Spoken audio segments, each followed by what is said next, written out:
I remember a trainer who was giving me some custom detective training, and he was basically saying about the court process. He was asking the class, okay, how many of you think that the courts are about getting to the truth? Like all hands kind of went up.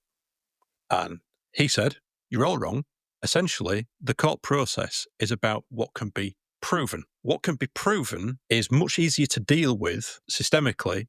We have to deal with facts. You can interpret those facts. A jury interprets those facts. The judge interprets those facts. The prosecution and the defense array and interpret those facts. But essentially, the game in a prosecution context is gather the facts, put the case forward, and then it's for the jury to decide in most cases.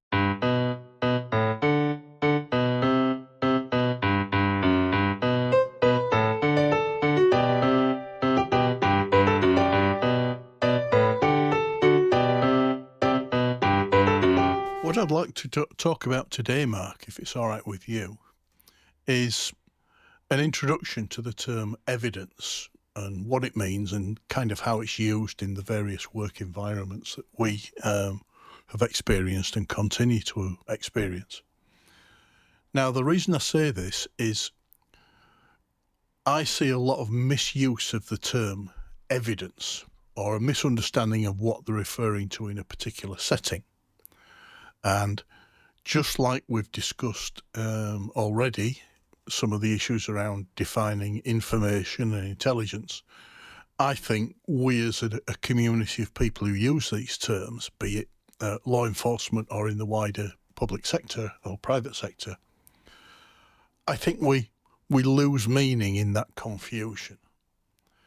So just for me to start things off with my law enforcement hat on as a former UK police officer, in English law, there are definitions for what the term evidence is. And in this scenario, the context of the word evidence being used is material that is information or whatever kind of information product that's admissible and considerable, shall we say, in a court of law for legal proceedings, both for civil and criminal.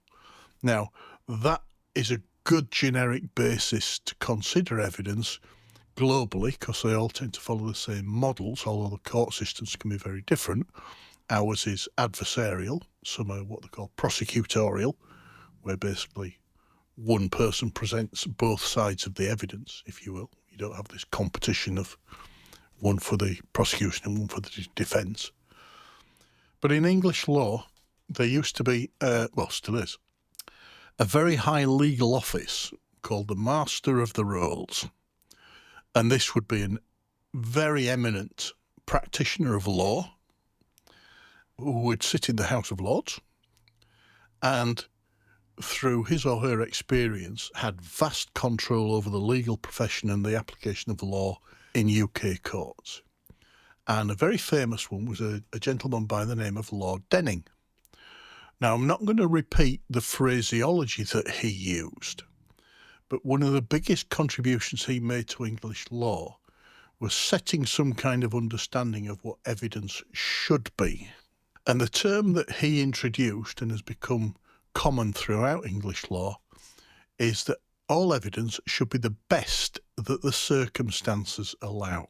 Now, that might sound like a very rounded and approximate term, which it is, but it recognises the fact that just as we've discussed as information and intelligence analysts and data scientists, you can't always choose the quality and quantity of the information, the data that you're given. You have to go with what you've got. And the legal profession in the UK recognises that. So consider this. If a human being witnesses something firsthand, maybe they watch a crime occur or a road accident, so they, with their senses, they capture that data from the environment.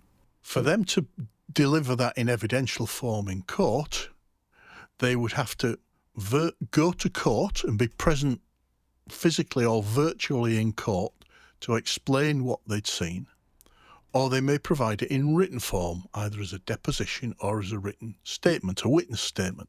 But what's also important about the process is, whilst they could present that information, they are open to be cross-examined or challenged on that content by either side of the legal advocates in the court, or even the judge, him or herself. So the court has the ability to QA and check and even challenge what they're saying. That would be best evidence. However, if that witness gave information to another witness, so person A who saw the event firsthand and witnessed it firsthand, described it to somebody else, maybe in a pub or a family member or an informant briefing a police officer, and that second person came to court, say the first person died, so wasn't available, or was a hostile witness and couldn't be forced to give evidence in court. The second person, when they present it, is no longer best evidence, because it's not that first data gathering point, information creating point. In English law, that's called hearsay. In other words, I heard somebody say this, but I didn't witness it myself, so it's very limited in value. Now, you can take this concept of steps away from the best any infinite number of times. Every time it moves another step away from best evidence, it's flawed. But the other problem with best evidence is it requires that you consider just the kind of things we've talked about. What was the position of the person collecting that evidence? Was it somebody who was stood very close to something, so could see very well? Or were they far away? Was their view obstructed? Did they have sight issues or hearing issues or other physical issues that maybe they're colourblind, something that would limit their ability to collect what you might call the best data? It's an honest description. It's not somebody that's accidentally or deliberately lying, they're creating false data, but they are limited in their perspective on it. And that can also be then quality assured and tested by the court. So that's where I would start with my law enforcement hat on. I think that's fascinating, but I just want to reflect on, for people who aren't from a law enforcement background, and you've done a great job of summarising what that is. But I think it's important to reflect that in your description of evidence, there are, I think the key phrase is like on the record, off the record here, isn't there, a little bit? Because as you said, one of the when I first joined the police, one of the things I struggled with was I had the intelligence officers and the intelligence side of the police station, if you like, who did deal in hearsay, who did deal in kind of whispers and rumors and, second-hand, third-hand, fourth-hand bits of information, which had a lot of value in an intelligence context when you're trying to imagine and build a picture about what's going on in the world.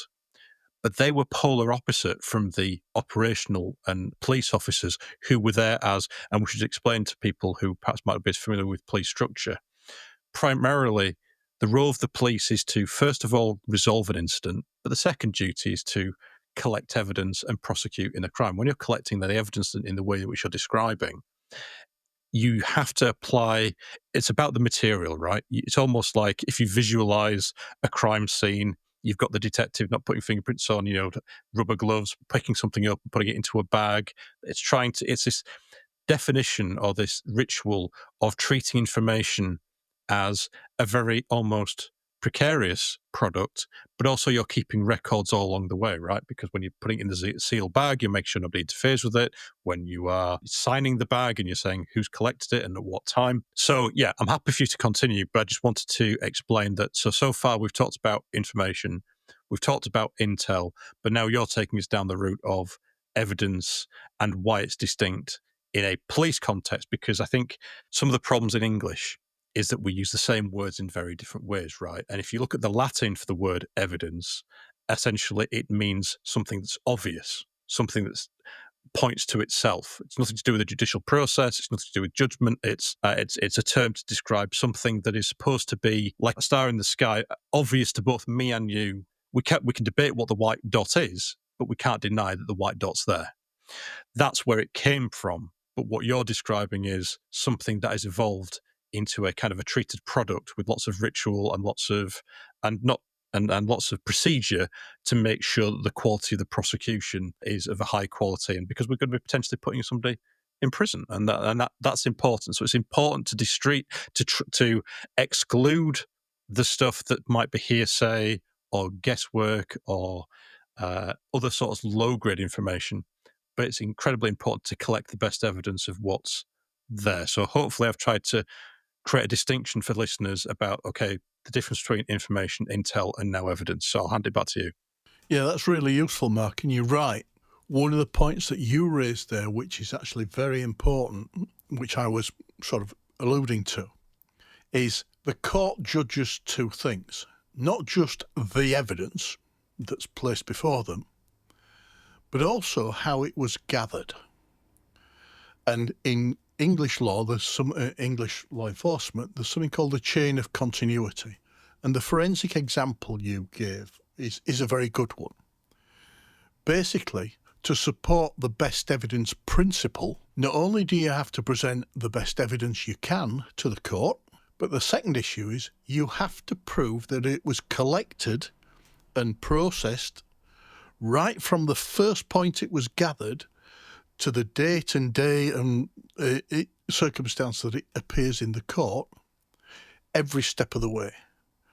And if you can't have that chain of continuity, the evidence can be excluded. It may be the best evidence in the world. It might be the crucial point that may prove or disprove somebody's guilt or innocence.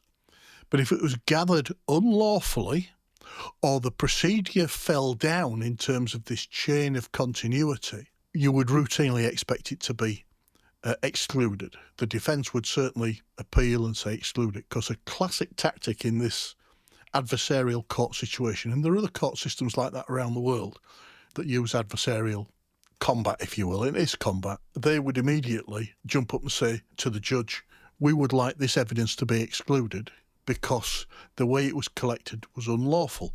If it was collected by law enforcement, there are laws and policies that we, and this applies around the world, have to abide to in order for it to be lawful, because we are servants of the public and servants of the court. It always made me smile as a serving police officer that although I was a member of one force in the UK and got lent out and worked all over, and my badge said Howard Atkin, an officer of that force, I'm actually not a member of just one force. I might be employed by one force, but every police officer in the UK is an officer of the law. I am a servant of the law. And any police officer in the UK has the same power under law, pretty much, whether they be a constable or a chief constable, the very highest office in the land. And this gets back to the old principle of, because you're serving the law, you can go rogue is the wrong term, but you don't have to. The concept is rely on the support of other people and the agreement. You have to answer to the law. And that's a good principle because it drives you to serving what the public created, because it's the public that create the law through Parliament or through politics, through their representatives, in our system anyway. But coming back to the point I'm trying to make, as a police officer, one of the things I used to do, I've worked a great deal with forensic science, particularly when I was working not just in serious and organised crime, even on the most basic crime, but particularly, perhaps the most extreme was when I was senior investigating officer for what in the UK are called cold cases or unresolved cases. And these are serious offences that probably happened many, many years ago that have never been detected, so that we haven't brought anybody to justice for it. Or in some very rare cases, the wrong person was convicted. Not through police corruption particularly, but more likely through a failure in understanding of the data and what it meant at the time. And one of the problems for me in the 21st century, we are now, aren't we? God, shows how old I am. In the 21st century, I'm looking back at cases where the data and the evidence, once the data had been processed through all the things we've talked about, was collected and collated 20, 25 years ago. So if I went back to a witness, even if they were still alive, or a victim, their memory may have decayed. Their senses may have decayed. So I may have a written statement from 25 years ago, but if I produce that person in court to give evidence to the court, which I should do, it's the best evidence. And this is about following the law and allowing the system to work and judge people fairly, not trying to conceal or hide information you don't want to get to court and perhaps over-egging other stuff. Bias, which happens, as it does in all walks of life. That data could have decayed. So the statement 25 years ago may be something that practically I would struggle to get across with the same QA and value in a court today. The second thing would be forensic evidence. And I dealt with many, many homicides and serious sexual offences in court. And the courts that they go to are Crown courts in the UK. They are the highest court in the land for criminal cases. And in those cases, it may be that back in the day, forensic scientists or police officers had seized a piece of material, maybe some clothing or a body wipe or the scrapings from underneath a fingernail that might contain DNA or blood or other body matter that might give information about who the suspect may be or the circumstances, something relevant to the offence at the time. But over the years, that piece of evidence, it may not have been stored as well as it might have been if it was collected today, because forensic science has come on leaps and bounds, as has evidential continuity. But the individuals may have made mistakes. Police officers are human. Forensic scientists are human. If that's not been captured, the first argument I would always have in court with these pieces of evidence, and often these days forensic evidence is a key part of successful prosecution of these unresolved cases, these cold cases, because witnesses might forget, but we don't forget DNA. DNA is DNA. I would expect to be challenged. And those, for example, one of the things that forensic scientists used to do back in the day was take what they call tapings. They would take a piece of basically sellotape and lay it onto a piece of material with a sticky side down and pick that up, and it would capture loose material that'd be on the top of a piece of clothing, maybe fibres, maybe hairs, whatever. And then they'd stick that onto a piece of paper, and that would become an exhibit. But how do you get to the back of the sellotape if you want to examine that 20 years later for DNA? Maybe there's a human's hair root which carries lots of DNA.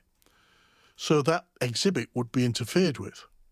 So I would have to track every step, every person who touched that, the person who seized it, the scientist who looked at it and assessed it in the lab, the store person who then put it in the box on the shelf to start gathering dust.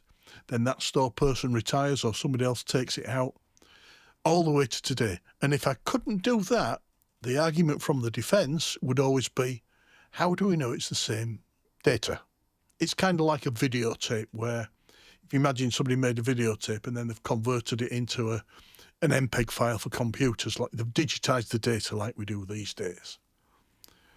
And it's an important principle. What we're saying is somebody's going to go to prison on the back of this, and it's very easy to falsify evidence potentially in less scrupulous police forces around the world. Absolutely. And it's right that we hold ourselves to a high standard, because these are major issues for any democratic society or any society, for it to have trust and faith in its institutions.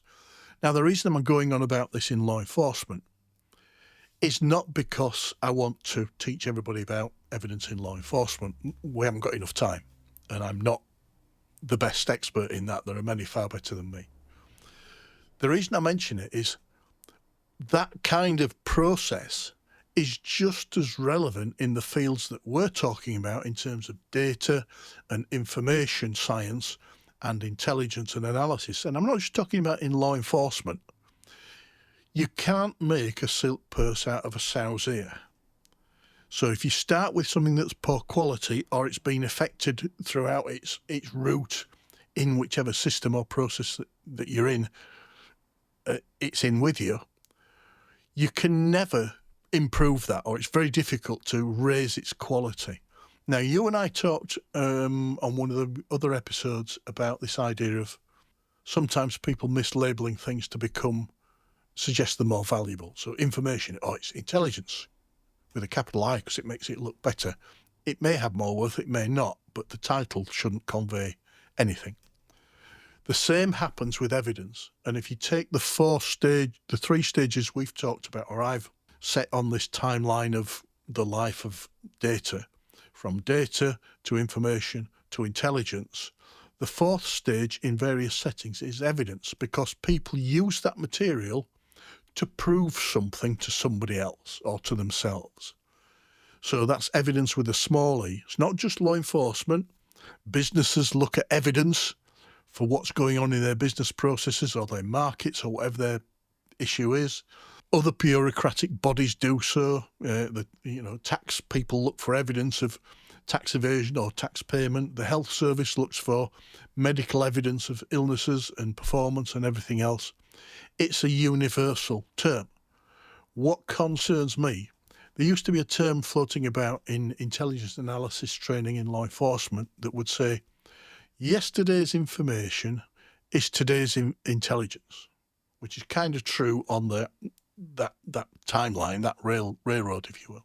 But then I would say yes, but with my law enforcement hat on as a prosecutor, as an investigator and somebody who's trying to bring people to justice, which was one of my hats, I'm also looking at intelligence being tomorrow, today's intelligence is tomorrow's evidence.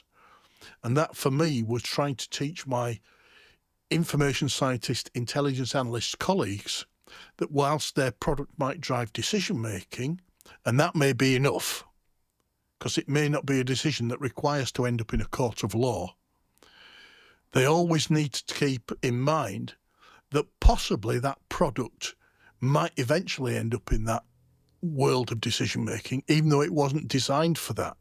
Because if they don't plan for that, you can never make something evidence when it wasn't evidence. Maybe it was poor information or poor intelligence because it's based on poor information. Poor data gives poor information, gives poor intelligence, gives poor evidence, and you can't change that. I'll pause there because I want to move on to something else with those terms. But have you any thoughts and observations on what I've said there? Yeah, I just want to do a second recap, really. So just keep that in mind, that the point you want to go on to. So a few things spring to mind. First off is the word evidence, as we've already said. It's a little bit like we said in previous episodes. When you're dealing with information or intel or evidence, it's all information, right? We just what we have is I've used the analogy of like schools of dance. Like we have a school of dance that treats information in this way, a different school that deals with it this way. Law enforcement's use of evidence is usually much more precise and specific and rigid in its approach than perhaps broader organisations. We go back to the more broader term or definition of evidence. Other organisations use it as essentially information that supports some sort of observation or claim. I remember a trainer who was giving me some instruction on, I think it was some custom detective training. And he was basically saying about the court process. He was asking the class, okay, how many of you think that the courts are about getting to the truth? Like all hands kind of went up. And he said, you're all wrong. Essentially, the court process is about what can be proven. And what can be proven is much easier to deal with systemically and in a detailed fashion. And for that continuity that you described, we have to deal with facts. You can interpret those facts. A jury interprets those facts. The judge interprets those facts. The prosecution and the defense array and interpret those facts. But essentially, the game in a police context or the prosecution context is gather the facts, put the case forward, and then it's for the jury to decide in most cases. It might be a judge in a smaller case, but you know what I'm getting at. And I think that's the important thing to recognize is that we are talking evidence for me has a much more factual grounding and has I treat it as a much more solid term. But there are cultural differences. So, for instance, in the US, there is the legal term fruit of the poisonous tree. So the idea is if you have an illegal search and then you find drugs on a person, then the evidence that the drugs that were that seized from that person can't be used in their prosecution because the search itself was illegal. In the UK, it's different. As I understand Pace, there is scope for the court to allow evidence if it as long as it doesn't deem the trial unsafe, because it's all about the integrity of the trial. So I think Pace allows you to include what American professionals might consider fruit of the poison tree. Um, and yeah, so I think it's just, and it's also important to try and reiterate for people who are not from a law enforcement background here, is that you'll hear the word evidence in all sorts of non-legal contexts, scientific evidence. Your governments will you have policy evidence. The term evidence is usually some sort of information to support some sort of broader claim. But what we're talking about now, and I think what you're about to lead us on to, is specifically that criminal justice interpretation of the word evidence and some of the benefits and pitfalls thereof. Yeah, thanks for that. And you make some good points there. I'm actually old enough. I was a police officer before the Police and Criminal Evidence Act came into force in the UK. PACE. Now, PACE, and I speak as a police officer, was designed in part to address some of the concerns that historically some policing in the UK had failed to behave to the high standards in terms of how it gathered evidence. When I joined the police in 1981, I think, we would take statements. I might go out and interview a witness, or I might go into the cells or into an interview room and interview a suspect who had been arrested for a criminal offence. And in those days, you tended to write their statement for them. Now, clearly, that's not verbatim. It's not their statement, it's your interpretation. I'm not saying there was any intent to deliberately deceive, but human nature if I tried to repeat the conversation that you and I had had, I may misconstrue what you said or not get all the words. That's just human error. But the statement at the top used to say, and this is speaking on behalf of the person being interviewed, I wish to make a statement. I want somebody to write down what I say. And then it went through the various parts of the caution. I've been told that it may be used in evidence, blah, blah, blah. But imagine this situation. If police officers who may have you could understand if they had a bias, not to the truth, but to try and prosecute somebody that they felt was guilty, they were using their opinion or their feelings, not the facts. The opportunity arose for them to misrepresent what a person said. I've known officers be challenged in court by defence barristers where the suspect has said, I never signed that statement, that's not my signature, that's not what I said. So PACE, and I'm not saying this happened or not, but to get out of that problem, PACE introduced, amongst many things, tape recorded interviews where the suspect would not be alone. So there'd be a third party, their representative, to make sure that, shall we say, the interview was conducted fairly. I have no problem with that. But jump forward. Law enforcement has its use of evidence, you're right, and other fields use it in different ways. I cry sometimes, or have a wry smile, listening to politicians in certain countries with certain political bias saying, we've got evidence. And 3 days later, it's reported that they have zero evidence. They've got the dopamine hit with the public to get them on their side. They aren't referring to evidence. They are lying. They are misrepresenting what they have to the public to get the public to agree with whatever the hell they're trying to get them to agree with. That's just manipulation. And if people fall for that, well, that's just human nature. It's kind of sad. Go away and check the evidence. Don't just believe what somebody tells you, even when it's the police. As a senior investigating officer, my first principle was what they call the ABC principle. Accept nothing, believe no one, check everything. ABC.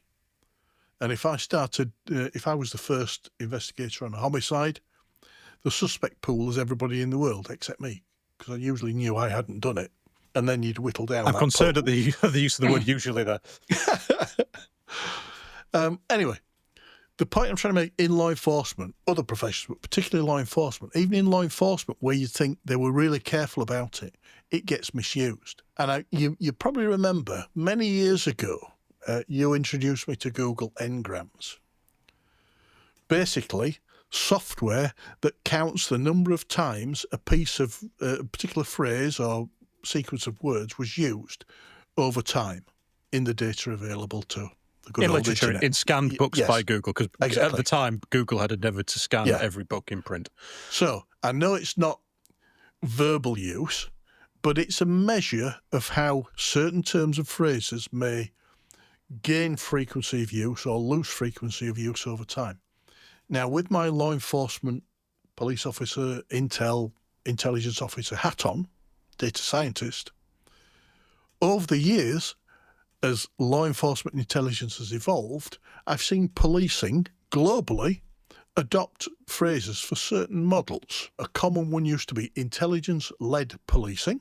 Nobody ever really explained what that meant, but again, the moment you use intelligence in the phrase, you're starting to I suggest... cry and shudder at that one. Yes. Every time intelligence-led makes me twitch now because of Yes. how vague it is. Well, it wasn't. It was a coverall term for many forms of policing, and the police was never intelligence-led. It might use intelligence, but my experience globally was it didn't solely rely on that for its lead. Life isn't like that. There are political and societal complications, legal, financial, and all the rest of it. You know what I mean?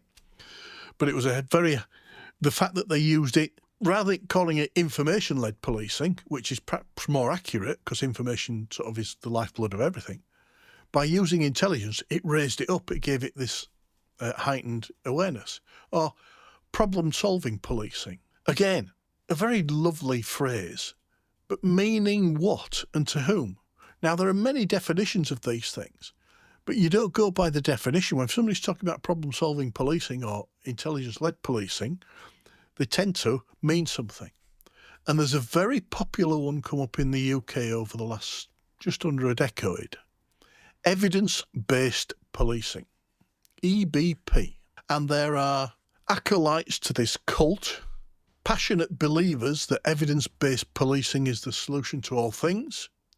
I have nothing against some of the techniques that evidence-based policing as a method suggests and promotes. That's fine. And anybody in life should always look for new and better ways of doing things and test and check the way that they're doing things at the time.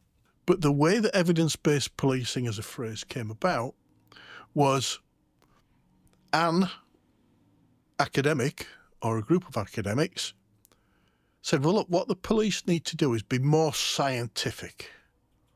And I'm using a very loose phrase here because, again, what the hell do you mean by scientific? In the way that they collect information and use that to drive policing. Okay, but that's, I would say, scientific-based policing should be the phrase. Not evidence-based, but they chose evidence because they were applying, I suspect, and all my reading on the subject, which is extensive and challenging of it, is that it's talking about what you might call scientific evidence, which again comes back to data and peer-reviewed publications and all the rest of it. It's no problem with that.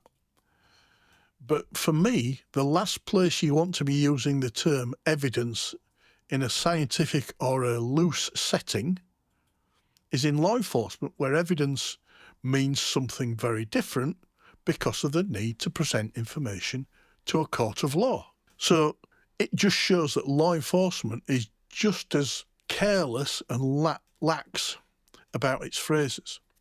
And the reason I mentioned that, going back to the Google Ngrams, I remember you and I playing about with them, with phrases like problem-solving policing, intelligence-led policing, and evidence-based policing. And over time, you can see that when a new one came along, the use of the other one died away. Particularly if you look at evidence-based policing compared to intelligence-led policing, you can see intelligence-led policing over time fell away. evidence-based policing came up as a spike. It was suddenly the phrase. Even when people, I would say, it hadn't had time to develop what it was just a reference. It was a coat, a hook to hang your coat on, somewhere to put your hat. And what worries me is not that phrases like that are useful as a methodology, or the methodology that they refer to is useful, but it gives people power and control. If you come up with the phrase evidence-based policing, you are, by definition, the father or the mother of evidence-based policing, that phrase and term. And it gives power and control and credit and recognition. If that's deserved, I have no problem with that. We all benefit from the insight of individuals. That's great. Good luck. But it also creates a bias in that other people talking about evidence-based policing can be challenged as, well, you don't get what real evidence-based policing is about. And that's wrong for law enforcement, and it's wrong for the principle of best evidence. And I would argue that the principle of best evidence in UK law enforcement is a pretty good first principle for anybody working with data science, information or intelligence or analysis, whatever their profession or their organisation that they represent and whatever their objective. Because you would hope you could base your decisions on good data, good information, good intelligence analysis and good evidence. I'm going to try and play devil's advocate because although I share some of your concerns, and I have similar concerns about other things in society right now, the term data science makes me twitch. There are other similar such things where there seems to be the inclusion of certain terms to give a weight or a gravitas that perhaps it should get on its own merit. However, let's stick to evidence-based policing. As I understand evidence-based policing, essentially at its core, the heart of the matter is trying to use scientific principles to drive some, and I think in its own material it says some police decision making. And I think that's a noble cause, right? I do think scientific material and published academia absolutely should inform police professional practice, 100%. However, I doubt the ability of academia to fully inform the police when it's forming that policy, because the police has its own local experience. It has its own local feedback from communities. You and I both know that sometimes in academia, there is a time lag. It can take a while for something to happen in the real world, for it to be studied, for a paper to be written, for it to be peer reviewed and published, and for it to get out there. And that cycle, especially in the more softer sciences, can take 5 years, sometimes longer, which is not very useful if you live on a housing estate or any area and you've got a problem with crime and antisocial behaviour now. Now, absolutely, and I think this is where you and I probably are being maybe a little bit on the harsh side, but I think we mean it. We mean it in a kind way. We know that police officers have to resolve situations, but this is more of a social interpretation of the police. And what I mean by that is the police kind of have two roles, don't they? Yes, they have to respond to specific incidents. So we kind of use this notion of you dial the emergency services, stop this bad thing from happening. Somebody's kicking in my door, somebody's giving me abuse, somebody's hitting me or hitting somebody else. So police respond to individual incidents. However, what's emerged over recent decades, and quite rightly, is that because the police are in receipt of lots of information about lots of singular incidents, they have a role to play in solving social problems over time. So, in other words, why is there antisocial behaviour in that area? Why does that area a no-go zone? Why do people keep getting mugged in that area? And the police have been and again, quite rightly, put under pressure to be proactive and to conduct undercover operations or to do other things and to engage the community about, okay, yes, we'll keep on, we'll light the blue lights and we'll come running when you let us know of an emergency. But beyond the emergency call out, these are the proactive things that we will do. And I think absolutely academia should be involved in that process of what is the best thing to do in a situation. But there's lots of other things to do in that situation. You've got to engage with the local community when they're engaging with you. You've got to engage with your own officers and personnel when they're engaging with you. And you've got to be able to give, I would say, fair hearing to all of the parties around the table. So, in a hypothetical situation, if you have a crime problem in a particular housing area, and then you're sitting around a table and saying, okay, what are we proactively going to do about the situation? We can say, okay, well, the academic material says we should do X, but we would also need a seat at that table for the community who actually lives there, or perhaps many seats around the table for different constituencies within that community. But we also need a seat at the table for the operational arm of the policing that's there. We may need other stakeholders there. We may need local medical. We might need local council. There's other bits and pieces there. But in other words, I'm all for, and this is the thing I struggled with in one of our episodes where I talked about how I have always loved science and tried to apply scientific rigor wherever I can, but I'm also recognizing that there are sometimes limitations in my ability to observe. There are limitations in my ability to capture, and there are certainly limitations in my ability to replicate.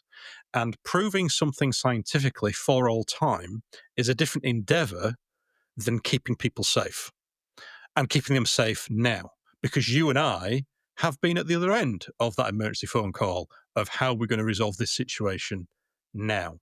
So I completely applaud what the aims are, as the ultimate aim is to include more academia in that decision. But as long as it includes everyone around that table, I think the label evidence-based policing is problematic. It's problematic for the reasons we've just laid out. It's problematic because it does make me curious about the opposite. Okay, what's the non-evidence-based policing stuff? Is there an implication there that the other stuff was not evidence-based? I would argue quite strongly that there's been good and bad examples, right? But some of the best examples of community of problem resolution have perhaps sometimes not always involved academia. Sometimes they have just involved engagement and common sense and working with people. I'm also kind of concerned that and I think this is the whole that I think this is a tension that comes back from Intel land. So for listeners who have listened so far, you've heard me and Howard talk about information. You've heard me and Howard talk about Intel. You've hopefully heard about how we said that Intel is a little bit like bit more fuzzy, harder to define, hard to get hold of, lots of gut instincts and feelings, and lots of hard things to pin down. And you've just heard Howard talk about evidence, stuff that you can put into a Ziploc bag, you can sign, you can seal it. It's kind of a fact. And absolutely, facts should be part of any response in policing, 100%. But the question does arise: how long does it take to collect those facts? How do you interpret those facts? Because, for instance, in medicine, and I didn't, we're doing this off without much planning, so apologies. But if I remember rightly, there's something called the Bradford Hill criteria in medicine, which I think goes back to the proving in speech marks of the link between smoking and cancer. In other words, it turns out it's quite hard to actually prove that that smoking causes cancer, but what you can conclusively prove is the association between the two. And the Bradford Hill criteria kind of developed to kind of show this is a way that we can say, in an ideal world, we would use your evidential method, and every single person who smoked any cigarette, we would have all this forensic science and evidence to show how cancer's formed and how they later manifest and everything else. But the best evidence we can do here is we can look at statistical data, and we can look at essentially the how many times these things happen. So these large, these coincidences, and as these coincidences start to stack, you start to have to ask yourself, well, look, okay, corroboration doesn't necessarily prove causation, but at some point it's a pretty damn strong signal. In other words, most reasonable people would interpret all these coincidences and arrive at the conclusion that smoking causes cancer. So you don't have your best evidence that you described earlier. You don't have the forensic record for all the people who have died when they started smoking and all the evidence along the chain. But what you do have is a bunch of records that show that a bunch of people smoked, a bunch of people got cancer, and a bunch of people died, disproportionately so to the people who didn't smoke. And that Bradford Hill criteria allowed you to come to a judgment of that. And I think that use of scientific method and data and process and the wish not to use guesswork or to use gut feeling about things, I think that's valid. I think that's absolutely valid. We absolutely should use facts to inform our judgments, but we also must, in my view, be mindful that at the end of the day, if you're going to have this hugely scientific process and then just make your own mind up anyway, and you put your own internal perception of that process at the end of it, then yes, you can say that the data was robust up to a certain point, or the evidence robust to a certain point, but you do have to ask yourself, how robust is your interpretation and your application of that in that evidence-based policing context? Does that make sense? It does, yeah, and you're right. And I am deliberately being challenging and taking, shall we say, a biased position to invoke a response. Evidence-based policing, the methodologies behind it, I have no issue with. Nor do I with anything.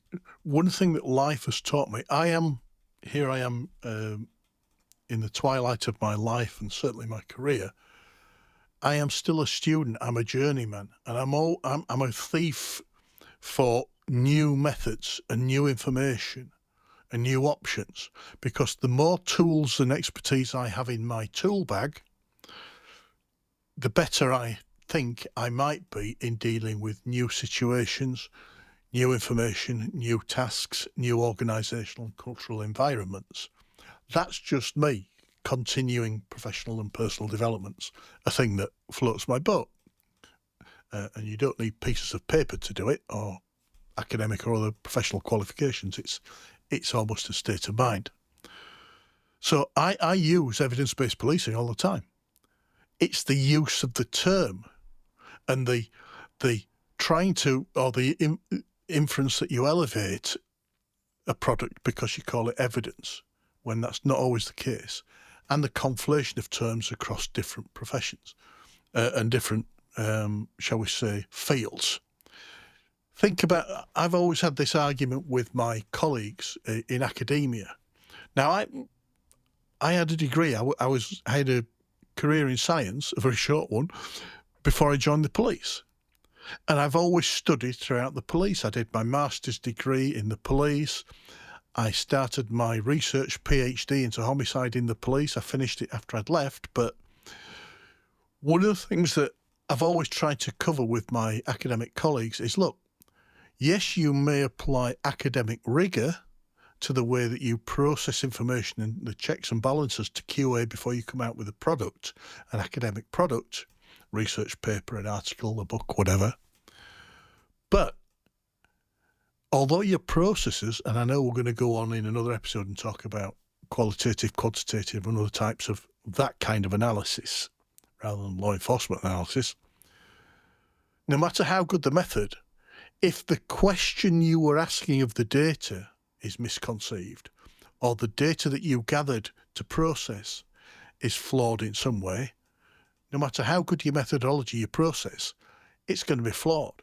And they really struggle to accept that. Now, I spent a lot of time working with criminologists and criminal psychologists, pure academics.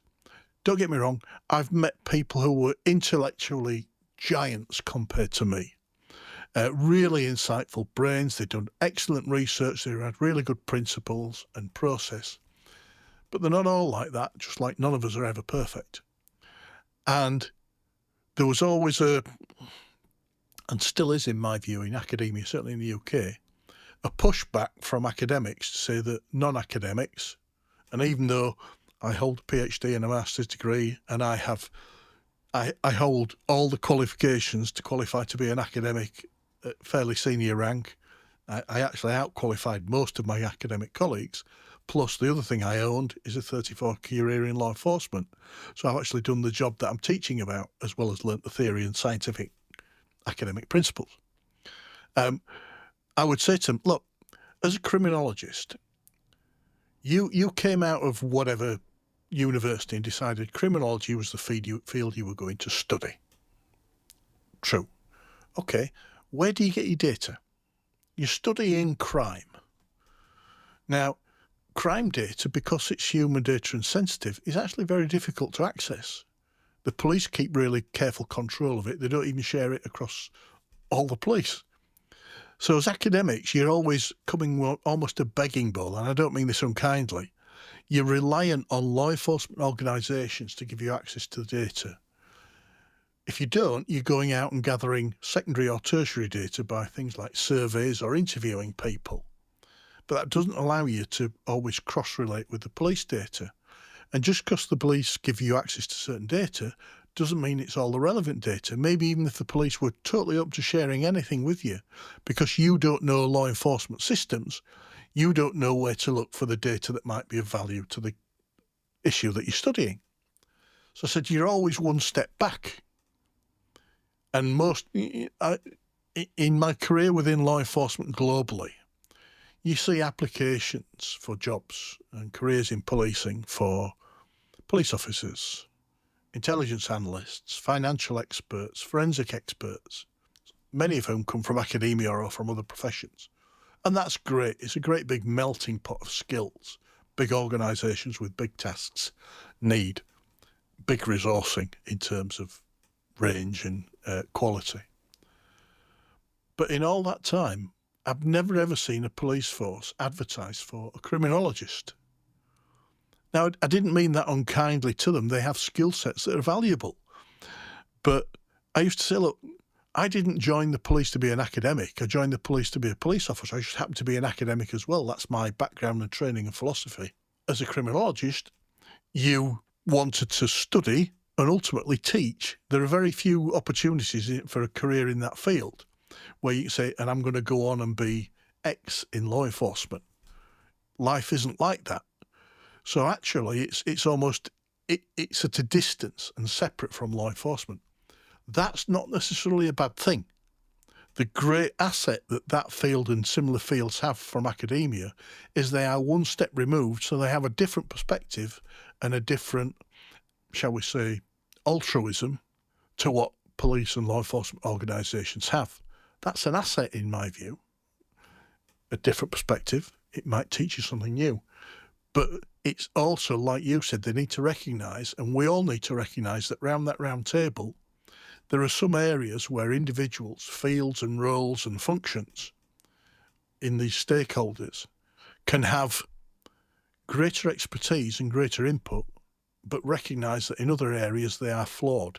Just as myself as a police officer, there were areas in which I was often critically flawed and had to rely on other professions and other fields. I'm not claiming we're any better than anybody else. We aren't.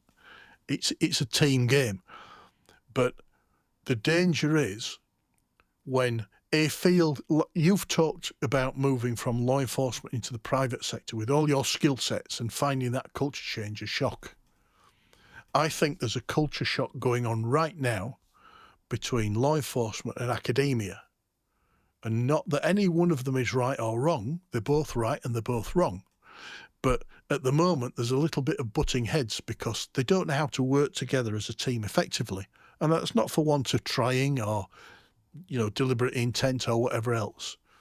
It's a culture exchange. But stepping back to where we are as individuals, as information scientists, it's important that we highlight that or flag it up, because many of the people in the organisations involved maybe don't have that perspective on their role and their position. And a good intelligence analyst always needs to have that perspective on how they operate and how their organisations operate. Does that make sense? It does. So we've wound up and irritated all the EBP crew. Yeah, I can offend anybody with great skill. Not being satisfied with that, we've now pushed it to criminology. Let me see if I can expand it to see if I can enrage half of academia and anyone else who's lying around. I think at its heart, there is a tension between kind of two sentiments here. So there's the old Heraclitus quote, "You can't step in the same river twice." But there's the old, I think it's Mark Twain, which says, "History doesn't repeat itself, but it sure as hell rhymes." And so kind of both things are true, right? And what I mean by that is, I think this kind of goes back to almost that hard science, soft science thing, if you're in the hard sciences studying objective phenomena, you're trying to count electrons or you're trying to like kind of, if you're in physics, chemistry, things like that. I won't say it's easy, but it's a different game. It's a different game to make scientific claims about certain physical phenomena. When you get into the social sciences or the soft sciences, the game, again, instinctively, I nearly said is a lot harder, but maybe it's just different. But when I'm trying to prove something mathematically for the hard sciences, if I try and prove something like that in the soft sciences, let's say I want to prove, I'm always talking about the information hazard, right? Let's say I want to prove that information is dangerous. Okay. That is, and here's the word proof, right? The word proof is doing a lot of heavy lifting here. That it depends on what game you're playing. When you talked about evidence earlier in this pod, the game you were playing is we're going to convince a jury and satisfy a court that a particular set of circumstances occurred and somebody was responsible. And those circumstances are the whatever the criteria for the crime are, and the attribution to the individual. That's that game. A different game is about how humans say, well, what's the evidence for the claim that I'm making? And I think in the social sciences, let me try with a practical example. 'Cause I'm going to name drop a couple of people in a blatant attempt to try and get them onto the pod, but we'll see how it goes. When I came out of the police, one of the things I became aware of is I came out of the police because there was a financial crisis and a third of the service had to be cut. And I was quite annoyed about that. And then I lived a police bubble, and really didn't really start looking at things like the financial world and the political world until I came out of the police. When I came out, I started doing research on things like austerity and things like that. I wanted to try and understand why all my friends and family who had a job and my career had vanished. I wondered why all these police stations were being sold off and all these teams were disappearing. So I looked into austerity. And I'm thinking, to me, instinctively, as somebody who knows nothing of austerity seems a bit brutal. And so there's a guy called Mark Blythe, and he is a political scientist, and he literally wrote the book on austerity. Now, and I'm going to speak on his behalf, though I shouldn't do. I don't think he can conclusively prove that austerity is bad all the time in all circumstances. But what he did do in his book, Austerity, the History of a Dangerous Idea, is he thematically went through every single political instance of austerity as a policy, its subsequent outcome, and basically demonstrated that the majority of the time, austerity failed to achieve its stated aims, and there were adverse complications at the end. So I couldn't get the gold standard best evidence, like you can prove the speed of light, that austerity is bad. But the strongest argument I can get about how austerity is likely to be bad is this book written by this guy who's done a stack of research. It's published by Oxford. The guy knows his stuff. And so that's the best evidence, alluding to what you said about like cold cases, for instance. I would love to have a forensic level, detailed proof of something, as I would be able to have in the hard sciences. But for social matters, the game gets harder. So that's enough of the Mark Blythe plug. There's the hard sciences and how you prove something forensically offer objective phenomena that can't be disputed. That's one game. There's the soft sciences or the social sciences trying to prove certain policies or big societal shifts. That's a harder game. Um, Mark showed for me how austerity was damaging historically and was not a good idea, in my opinion and in his opinion, at the time. Didn't stop it from being implemented. That's a topic for a different day. Another academic that comes to mind is Roy Casagrande, he's got a great YouTube video, The History of Western Civilization. At the start of it, he basically talks about how history is essentially non-fiction literature. And this notion of that you're going to try and make a series of claims, you're going to tell a story about a subject. And you've got to be careful, right? Because when you're telling stories about these grand sets of circumstances, be they nation states, wars, policies, outcomes, you have the opportunity to say something very eloquent and persuasive and it to be completely wrong. You also have the opportunity to say something kind of boring, dull, and nothing nobody wants to hear, but it happens to be the truth, right? And so achieving best evidence in that social context, when you come to what I'm leading up to is the concern about criminology.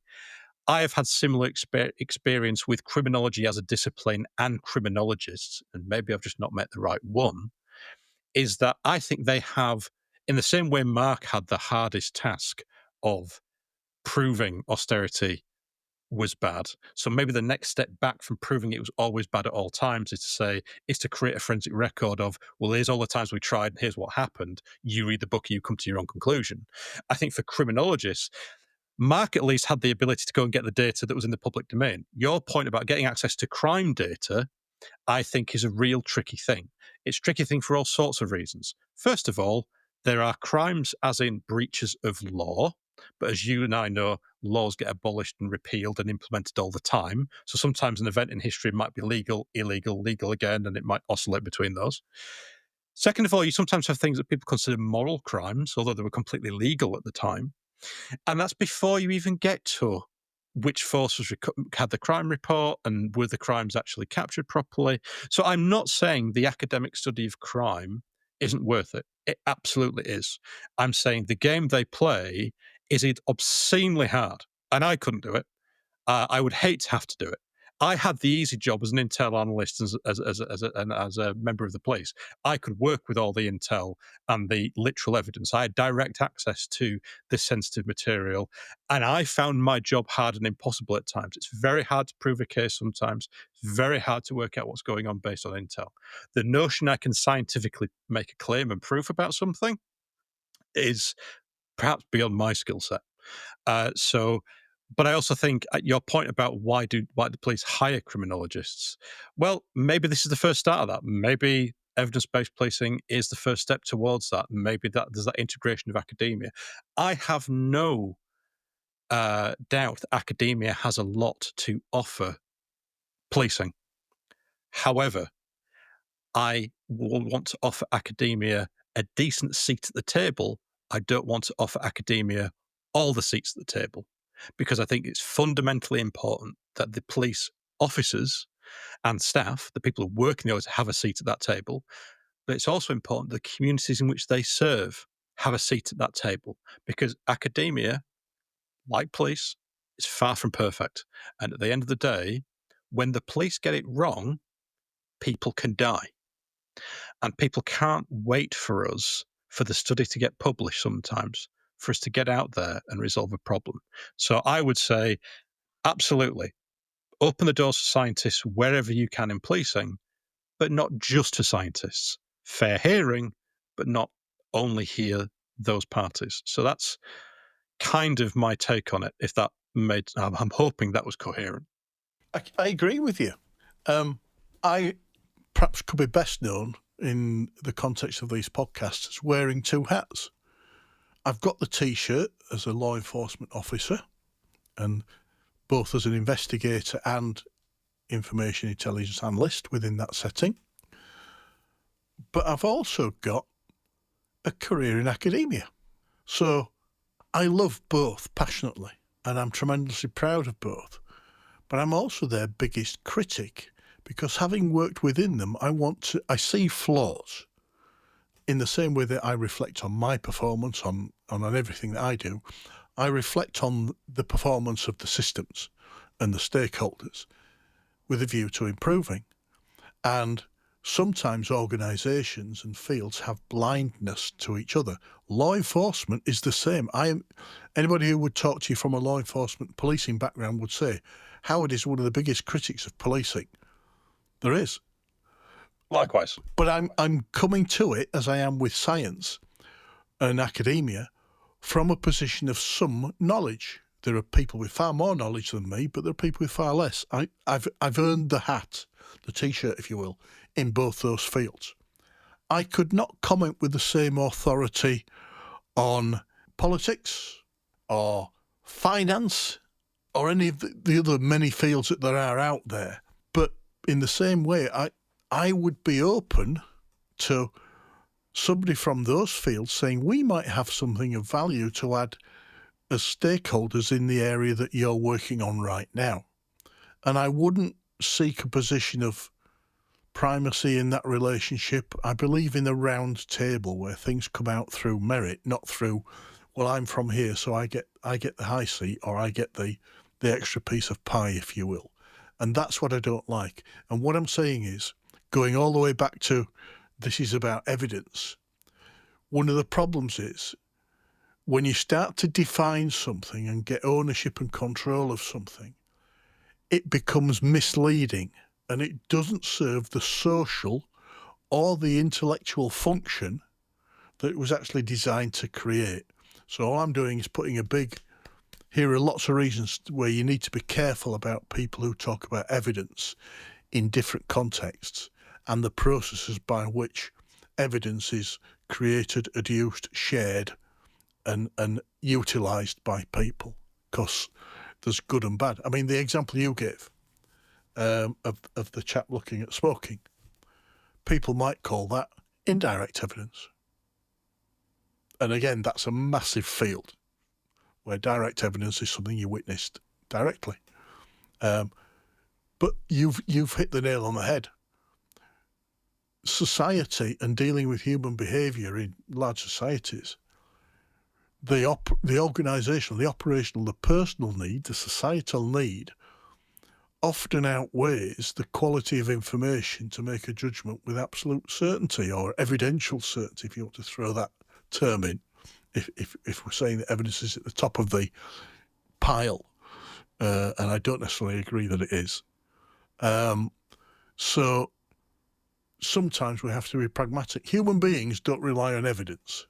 They don't rely on scientific process. They don't rely on intelligence and analysis being practiced completely perfectly to arrive at meaningful and useful decisions based on that create survival and quality of life and avoid risks. So we need to cut ourselves some slack. But as practitioners, we need to have that open mind, that blue sky approach in the first instance to be open to new fields and opportunities, but to the very dangers of labels and semantics and symbols being the thing that we use to communicate with each other and to drive our processes, when sometimes they mean something different to somebody else. I think that's more than fair. And I think you've touched on it. I think that's one of the problems of our times right now, isn't it? Even we have now a crisis of faith in evidence bases and structures overall, even for matters for where there is ample evidence isn't enough and enough doubt has been cast. And now people find themselves in a situation where what is to be believed? And people are doing their own research and people are coming to their own conclusions. Sometimes that's desperately sad. Sometimes it's quite funny. I think there's two or three examples now on the internet where people who have been flat earthers have spent thousands of dollars or pounds on proving the earth was flat, only to find out it's round. And I think that's the difficulty for anybody right now is what is that? You and I spent most of our life in the 20th century where there were institutions and well-worn practices that said, this is the evidence, this is the authority's take on the evidence, therefore this is the truth. And in some cases that was false. In some cases, our our blessed institutions and our authority figures got it wrong, and we didn't review things quick enough, and we did mislead. However, I still passionately believe that science is a cornerstone of progress as a society. We have to have objective reasoning and objective judgment in what we do. We have to bake it into all facets of our society. Coming back to policing, I was once told this, and I've not had a chance to research it, so I apologize if what I'm about to say is false. But I was once told that in Sweden, the police have basically set up this system whereby a lot of the road traffic accidents, the data, not the personal data, but the circumstances, the vehicle, and the kind of forensic evidence at the scene, is passed directly to Volvo, and Volvo kind of analyze that data and try and work out and use that to work out, okay, how can we design better cars? How can we improve safety features? That pipeline of a society saying we have these things called road accidents and we have this other thing called a car company, and this car company is perhaps best placed to work out how we can make things more safe. Now, you can at this point say, hang on a minute, why isn't it going to a Swedish university, or why isn't it going somewhere else? I'm sure it is, to be fair, but um, I wonder if maybe for criminology, if such things, and I'm out of date now. No, okay, I've been out of the crime game for a little while, but when I was involved with criminologists and criminology, and trying to get access to police data from outside of the police, that's also been a massive hurdle. And sometimes you can wait decades for data sets to become available. Um, and you do have to ask yourself, okay, is it the same river? Am I stepping into the same river now? How much rhyming is going on? And how long can people wait while we resolve that issue? Because obviously people are calling the police now and wanting a resolution now. So, like I said before, I am 100% in favor of scientific principle. I am 100% in favor of scientific integration, but we also have to integrate the application of those sciences and that professional judgment, the professional judgment that's made by the officers and staff who have to apply these type of principles. But we also have to be sensitive to the communities in which the police serve, because if we don't, then I actually think we risk doing what a lot of bad police departments do, is to kind of rule by a very gentle form of or patriotism, or so no patriotism, sorry, authoritarianism, where basically we know what's best. Paternalism was the word I was after. Sorry, where we know what's best and you don't, and we will police you as we think you should be policed. We will not engage you in how you should be policed, because, and I think that leads to terrible, terrible outcomes.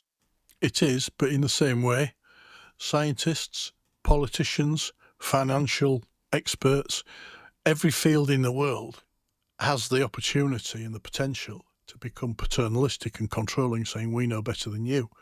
And it may or may not be true, but they don't have the full picture for human behaviour. And that's the lesson I would take from this. Cast your net wide for different perspectives and context to form a collaborative view that does its best to deal with all the data. And actually, that's back to the scientific method. Come up with a solution that explains all the data, not just the data that you're comfy with or you think is more important than the rest. So there's organisation and field bias. Keep an open mind, blue skies. And for analysts and intelligence operatives going forwards, like you say, we're from the 20th century, these issues have changed. Where before the information was limited and hard to access and share, these days we're in information overload, and the forms and types and the variables that are thrown at us, as well as the tasks, are far more complex than even they were when you and I, well, certainly when I started out. It was simpler to do, even though it may be not as effective. So I, shall we say, stand in awe of the task and the expectation that we've placed on the people who are the next generation of information scientists and intelligence operatives and analysts and investigators in any field, public or private sector, because this issue is getting more and more complex every day. So maybe the thoughts we've covered today just give you a little bit of perspective that maybe you didn't have before when you're in the thick of it. And just everyday people, right? That's the blessing and the curse of our time, is that you now have access to everything. You can dig into it. You can, and you should do your own research, and you should kind of go into things and look at things. But in some respects, you and I, Howard, we were blessed because there were structures and textbooks and experts, and the world was a lot smaller then, right? We could say what the UK policing principle of X was at a certain given time, and that was a very small community of experts and a very small community of people with that received wisdom. Now we're dealing with a global network of people who, and there's going to be conflicts there. Sometimes there isn't going to be consensus, or sometimes the consensus isn't going to be clear to guide you. So and that's why this podcast is here, is to try and help everybody steer their way through all that kind of information abundance and everything. So I think we've covered a lot of ground there. I think we've tried to. I think this is probably a new record for how many people we've upset in a single episode. So let's try even harder next time. But thank you for today, and I'll speak to you on the next podcast.